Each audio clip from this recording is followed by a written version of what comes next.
Not only did the Russian government interfere with our election, our government interfered with our election. The Obama administration interfered with our election in ways never seen before in this country. Now, the Obama FBI, led by James Comey, interfered in our election.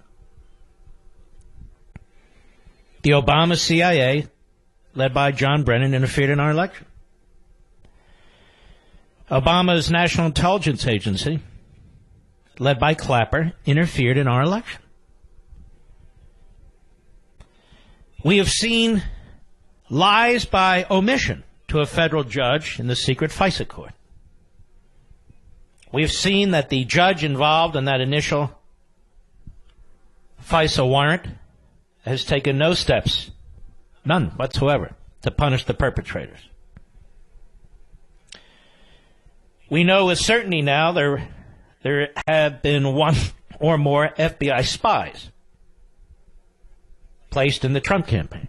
Spies. We know now that a cabal of FBI agents, rogue agents, assigned to themselves the responsibility to investigate the Trump campaign. Incredible. These are things that never happened under J. Edgar Hoover. The FBI director who cleared Hillary Clinton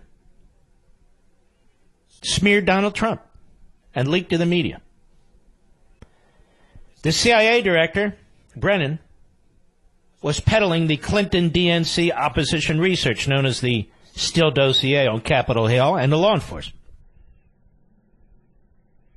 An Obama Deputy Attorney General, Sally Yates, signed a bogus FISA application concealing the role of the Hillary Clinton campaign, the DNC, and Russia in undermining our election.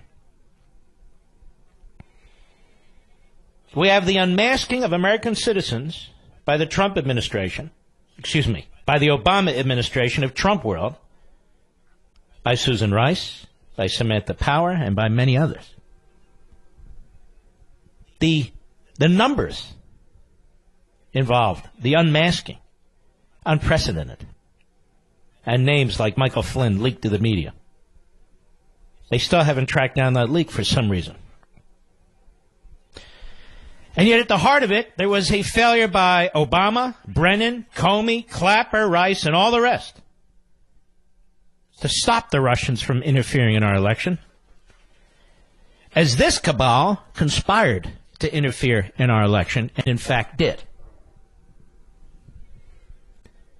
The government, the federal government, under the control of Obama surrogates, interfered with our last election in ways much more notorious and extensive than the Russians. And yet Donald Trump is under investigation. Mueller is investigating the wrong candidate, the wrong political party, the wrong campaign, the wrong surrogates. But it doesn't matter, because that is his obsession. And then there's the media. The media. The media are active participants in interfering in the last election, active participants in covering up for the wrongdoing, even illegality, of individuals high up in our federal government who are interfering in our election. The media were the beneficiary of leaks by top public officials who are violating their oath and committing felonies and making those leaks. The media in our country, I have to say, given their groupthink and given their conduct, are really not that different from state-run media in tyrannical regimes. They're not protecting the American people from a government run amok, from an FBI run amok, from a CIA run amok. They're protecting those who are running amok. The same media who just this week backed Hamas against Israel. The same media who backed Iran against the United States. The same media who backed North Korea against the United States. The media. So, as a matter of fact, the president's campaign was spied upon by a rogue cabal of FBI agents. As a matter of fact,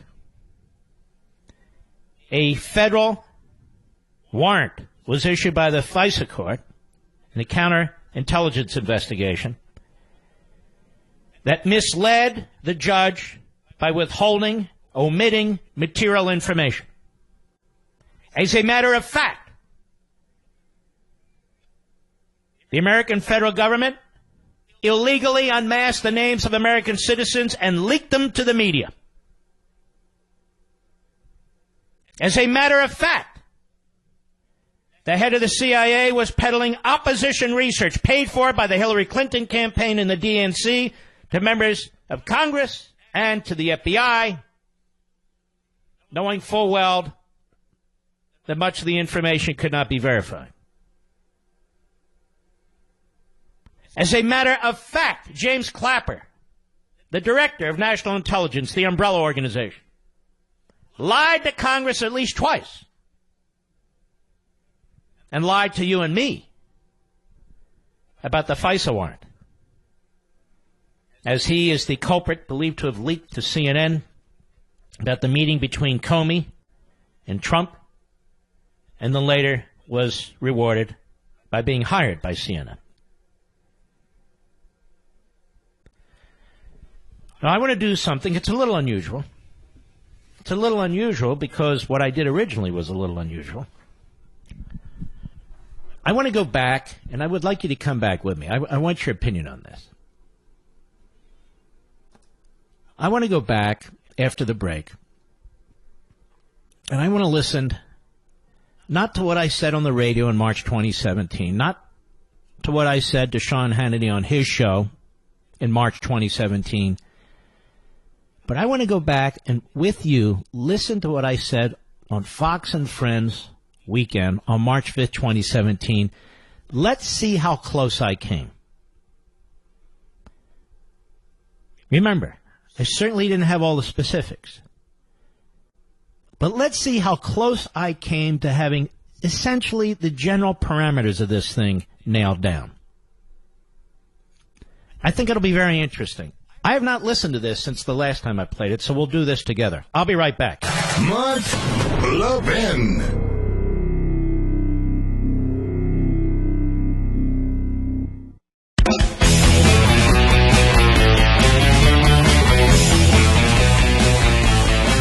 Okay, March 5, 2017. What is that? That's 14 months ago.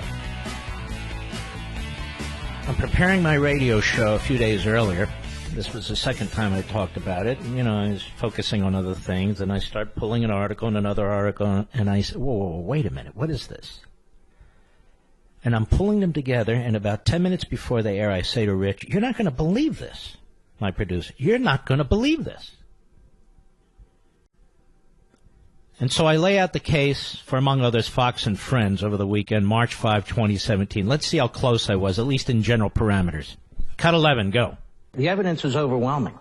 This is not about President Trump's tweeting. This is about the Obama administration's spying. And the question isn't whether it's spied. We know they went to the FISA court twice. The question is, who did they spy on? The extent of the spying. That is, the Trump campaign, the Trump transition, Trump surrogates. And I want to walk you through this, the American people. Exhibit 1. Exhibit 1. This is all public. Head Street. 2 separate sources with links to the counterintelligence community have confirmed that the FBI sought and was granted a Foreign Intelligence Surveillance Act court. This is spying. In October, giving counterintelligence permission to examine the activity of, quote, U.S. persons in Donald Trump's campaign with ties to Russia. Let me go on. This isn't me. They say the first FISA request, sources say, named Trump, was denied back in June, denied by the court. But the second was drawn more narrowly and was granted in October after evidence was presented of a server possibly related to the Trump campaign and its alleged links to 2 banks. Now, sources suggest that a FISA warrant was granted to look at the full content of emails and other related documents that may concern U.S. persons. Now, I know people are hung up with Trump's word wiretapping. Well, how'd they get access to this server information? Does it really matter if it was wiretapping, electronic surveillance, or whatever it was? Exhibit 2, The Guardian, a well-known right-wing British paper. Here it is, quote, "The Guardian has learned the FBI applied for a warrant from the Foreign Intelligence Surveillance Court over the summer in order to monitor 4 members of the Trump team suspected of irregular contacts with Russian officials." Keep in mind, this is during a presidential election. The sitting president, the incumbent party, is now investigating the presidential candidate of the Republican Party and his campaign to some extent. The FISA court turned down the application, asking FBI counterintelligence investigators to narrow its focus. According to one report, the FBI was finally granted a warrant in October. Exhibit 3, McClatchy, another well-known right-wing newspaper. Here they have the agencies. Headline, FBI, 5 other agencies. 5 other Obama administration agencies probe possible covert Kremlin aid to Trump.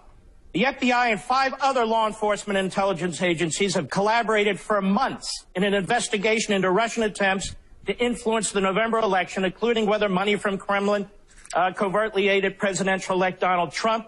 2 people familiar with the matter said the agencies involved in the inquiry are the FBI, the CIA, the NSA, the Justice Department, the Treasury Department's Financial Crimes Enforcement Network, and representatives of the Director of the National Intelligence. Are you telling me Barack Obama didn't know what was going on in 6 agencies? As you go on, how are you? Okay, keep going. I'm not done. I need to make the case because the media seems to be confused about their own reporting. New York Times, another well-known liberal outlet, intercepted Russian communications, part of inquiry into Trump associates, January 19. The FBI is leading the investigations, aided by the NSA, the CIA, Treasury Department's Financial Crimes Unit. The investigators have accelerated their efforts in recent weeks, but have found no conclusive evidence of wrongdoing. Listen to this. One official said intelligence reports based on some of the wiretap communications have been provided to the White House. This is the New York Times, another right-wing outlet. 4. Another right-wing outlet. Let's continue. New York Times again. NSA gets more latitude to share intercepted communications. In the final days of the Obama administration, the administration has expanded the power of the NSA to share globally intercepted personal communications with the government's 16 other intelligence agencies before applying privacy protections. Now, why would they do this on the way out the door? Well, March 1, Exhibit 6, Obama administration rushed to preserve intelligence of Russian election hacking. In the Obama administration's last days, listen to this, some White House officials scrambled to spread information about Russian efforts to undermine the presidential election and about possible contacts between associates of President-elect Trump and Russians across the government. I'm not done. Exhibit 7, New York Times. Flynn is said to have talked to Russians about sanctions Trump took office. Well, where'd they get this information? Well, Mark, you know, the FISA court, they're always monitoring the Russian ambassador. And so how do we know that? Maybe they are, maybe they're not. But there's an awful lot of other activity. Sure. Here we have Washington Post. One more. Washington Post, March 2nd. U.S. investigators have examined contacts Attorney General Sessions had with Russian officials during the time he was advising Donald Trump's campaign.